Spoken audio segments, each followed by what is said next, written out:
Salut à tous! Pour ceux qui me connaissent, vous savez que j'ai une nette préférence pour les techniques du modelage ou de la sculpture plutôt que le tournage. Mais ça n'empêche que j'aime m'améliorer et apprendre de nouvelles choses. Et donc dans cette optique, j'ai eu le grand plaisir de suivre mi-juin une formation de 3 jours dispensée par Joëlle Soinet selon la technique du slow throwing, qui est une méthode que Joëlle a développée elle-même.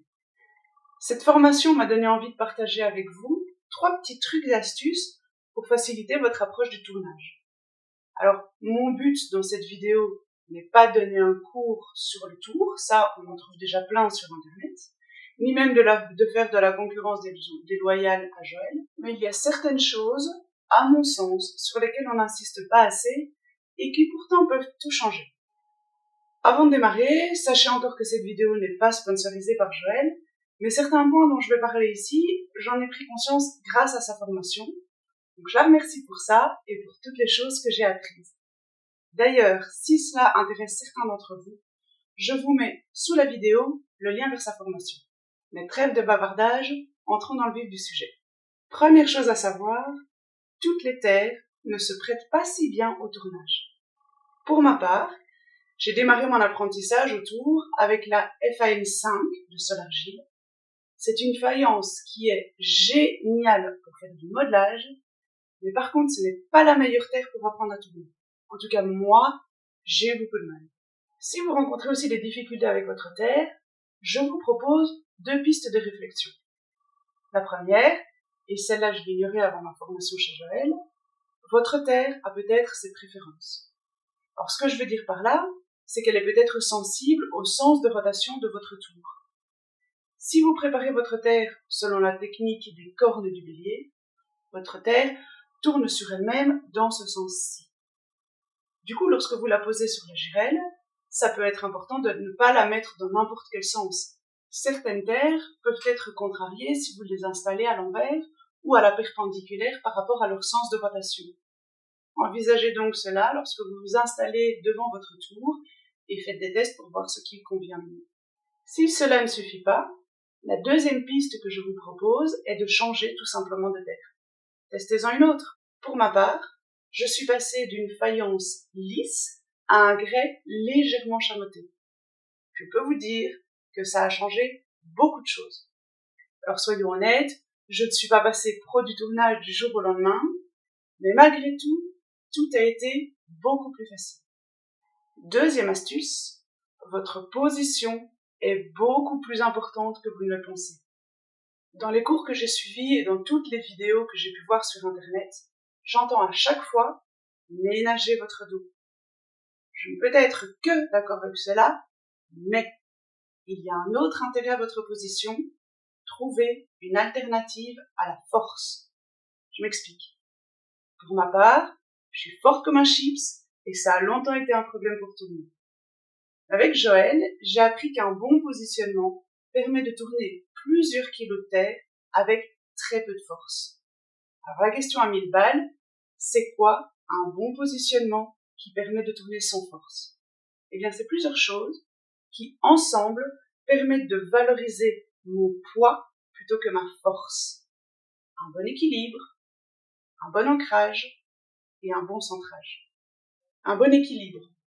Le meilleur équilibre repose toujours sur 3 points d'appui. Vos fesses et vos 2 pieds. Jusque-là, c'est assez instinctif. Un bon ancrage.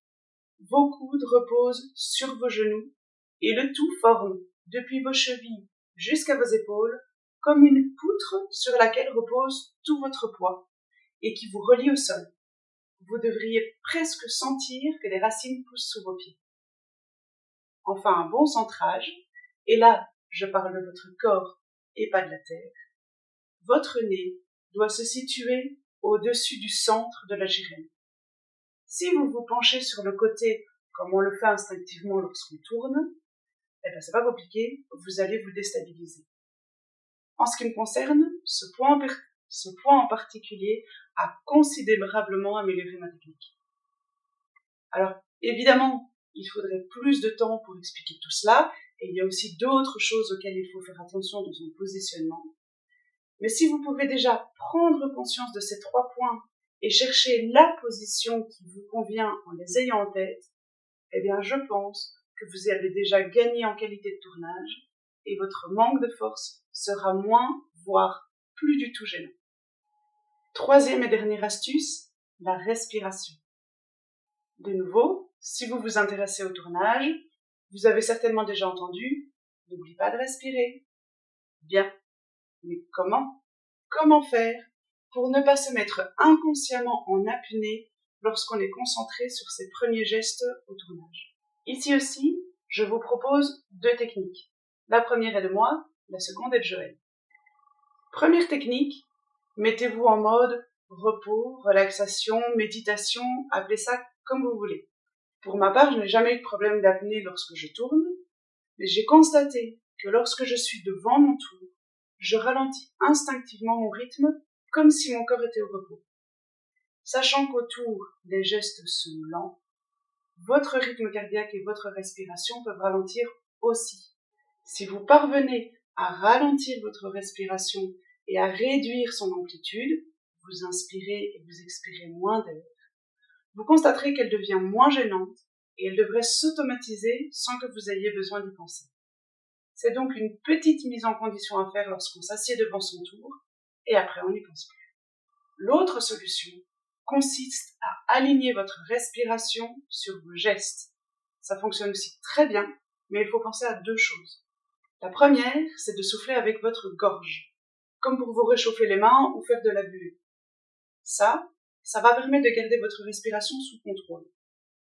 La deuxième, c'est de penser à inspirer avant chaque geste. Pour vous donner un exemple, ça donne ceci.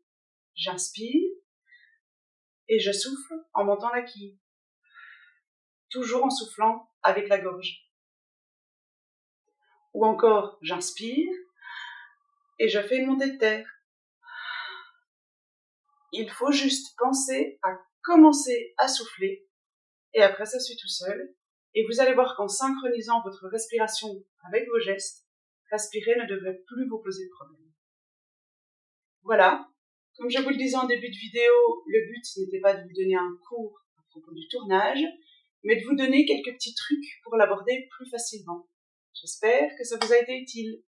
Si vous le voulez bien, mettez-moi un petit like, un petit commentaire sympa, abonnez-vous et puis je vous dis à la prochaine. Salut!